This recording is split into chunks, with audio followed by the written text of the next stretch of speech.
So with commercial work, there's a perception, it's probably largely true, that you're usually more constrained than you are with your independent works, because you now have a client, plus you have a lot of time / money / budget concerns.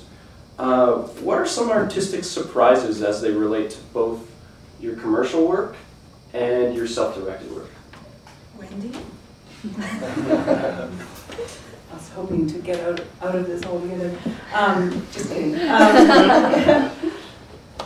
Let's see. Well, I think the last several years, Amanda and I have worked on both our film and commercials, almost alternating on a regular basis between the two things. So we've had quite an interesting comparison of the two.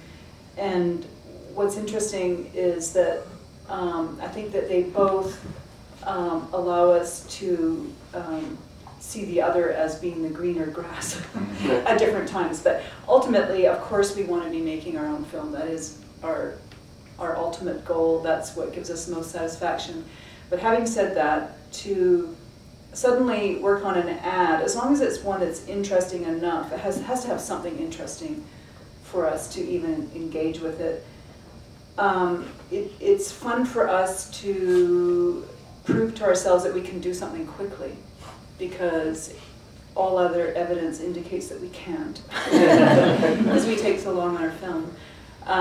So commercials we do very, very quickly, and also it's kind of interesting to get a brief from an agency, and it's usually something that we wouldn't have done otherwise. The odd thing is that they're often taking something that we've done in a film, and they say, do that, but make it about an airline or something. And we're thinking, that's kind of a nutty idea.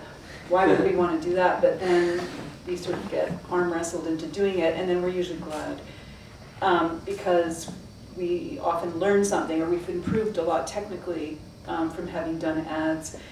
But the biggest thing, I think, is that whatever happens, the ad agency is the boss, and it is their ultimate creative vision, and we're trying to please them, and there's a certain relief in not just trying to please ourselves, because that's what makes making your own film difficult. Because we're so hard to please. We are hard to please, and so with an ad agency you can kind of absolve yourself of that, and plus you don't have time to second guess anything, so it's kind of great to just go on this roller coaster ride and say, okay, here you go, if you like it, you keep it. It's, you know, and but I feel pushed in a lot of different ways that I think is good.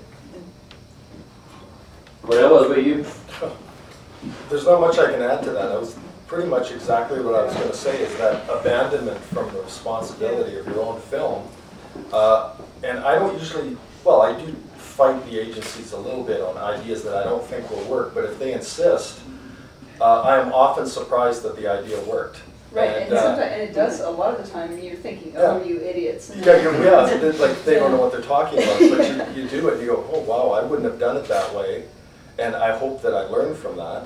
And whereas if it was someone, let's say at the film board, that made a suggestion, I'd just go, nah, I'm not doing that.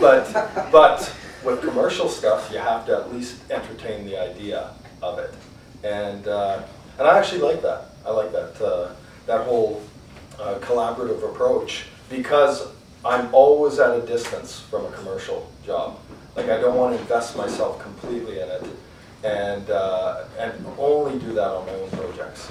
So yeah, that works. I love that balance of like Wendy was saying, that bouncing back and forth between commercial and personal project.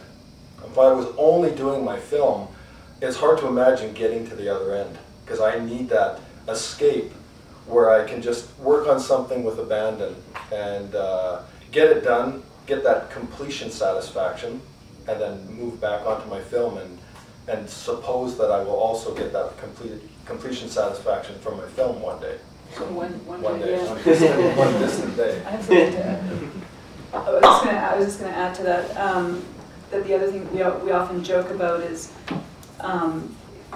working for the film board, which we normally do, and we work at our own pace, which is slow, and the film board works at its pace, which is slow at times. But and then the commercial world, when we work with Acme Filmworks, we have this joke that's actually almost not even a joke, but where they'll say, okay, what do you need? And we'll say, well, we need we need an update of After Effects or something like that. And then you're still on the phone, and the FedEx truck is pulling up outside, and there's your software.